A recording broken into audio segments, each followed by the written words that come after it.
With Kevin Durant, very, very good. Without Kevin Durant, very, very good.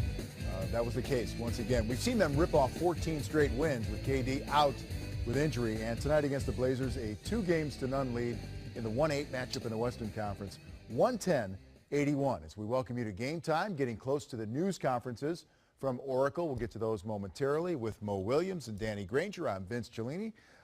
This is Golden State, and I thought the impressive part tonight, Danny, I'll start with you, is the fact that they plugged Patrick McCaw in, and they just threw the lineup, spread out the scoring and responsibilities, and all of these guys stepped up, including our post-game interview star, JaVale McGee, with 15 off the bench. Well, first of all, it's a credit to Steve Kerr, the fact that you can plug players into a game and everyone still performs at an efficient level. I think that shows how high the level of coaching is. And as far as JaVale, you know, it's so exciting for me and encouraging to see him go 7 for 7, play limited minutes.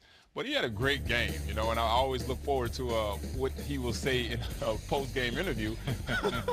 But he's an entertaining player, and I love the fact to see this guy do well. You know, you root for him because some people, they give him a hard time sometimes, but, hey, he had a great game. He has to finish lobs, roll to the basket, block some shots. Keep it simple. Exactly. Yeah. And be JaVale McGee, right. essentially, block shots for this team. Sure, essentially for this team.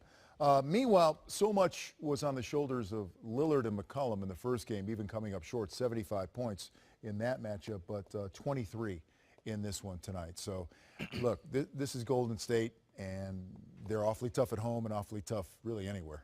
Well, that's what championship teams do. They make adjustments. And what killed me game before would not kill me the next game. And what they said was, hey, those two guys in McCollum and Lillard, those two guys are a walking bucket.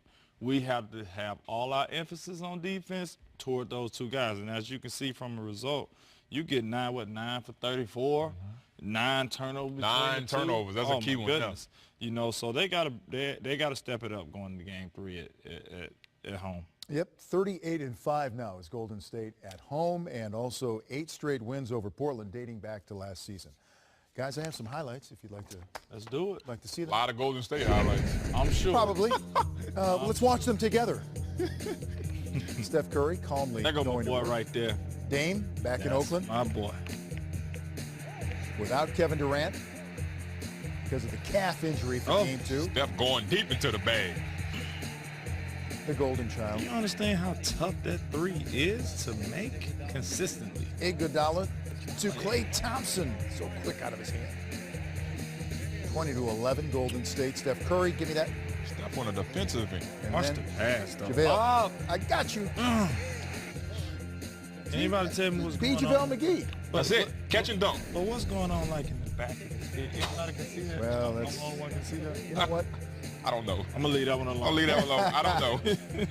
CJ drives it. It's McCollum races up. Oh, that's one of what? 1 of 4? Yeah. 1 of 4. After 41 in Game 1. Career best. Evan Turner in transition. 43-42. It's just a 1-point lead at this point. And then Steph drives, and once again, good hands by JaVale who gets that to go. Danny mentioned 15 in the game. 55-46 Golden State at the break.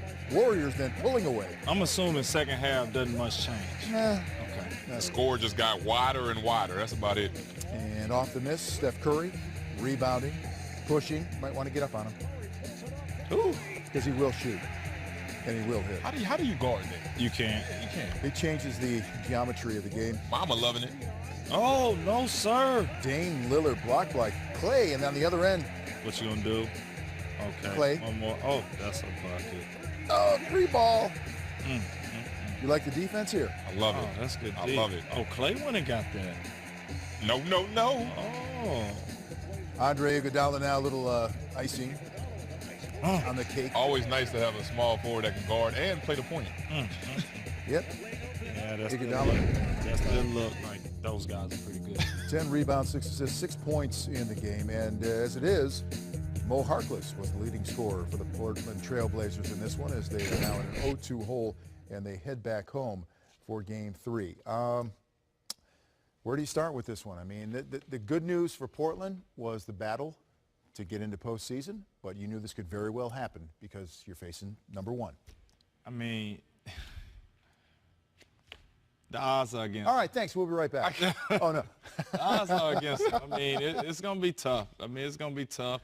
They knew it. But at the end of the day, you have to expect going to Golden State, losing 2 games. So now you have to come back home and rely on your home fans, what you do best, and try to get 1 win. And don't wrestle around and sneak another win. Now it's a series. You have to have that mentality because I guarantee you, knowing those guys in that locker room and playing with some of those guys in Portland, they're not thinking that Golden State is that much better than them. I talked to those guys before this series. They was very confident going into this series. So I'm excited to talk to them after tonight just to get their psyche of where they're thinking going in the game. Well, you can see the dramatic difference that took place game 1 to 2, Danny. Yeah, you can, and you can expect, you know, the Golden State Warriors, as good as a team they are, like you said, you can expect to lose these 2 games on the road if you're Portland. But you don't expect to lose by 30. Not 30. It was 29. It was 29. Whatever, 30, man. Okay, we rounding up. You don't expect to lose by 30. You try to look for the silver lining in this loss, and there is none. I mean, you completely overmatched. Yeah. I don't want to say from start to end, but Golden State never, in my opinion, looked like they were ever going to lose this game. And I don't think they felt that way. Exactly, and they don't even have Kevin Durant. And to be honest with you, the fact that Steve Kerr can come out and say, we're going to rest Kevin Durant. We don't think it's worth it to play him. That was disrespectful. It's almost disrespectful to the Portland Trail Blazers, but as you can see, they didn't even need Kevin Durant. That's true.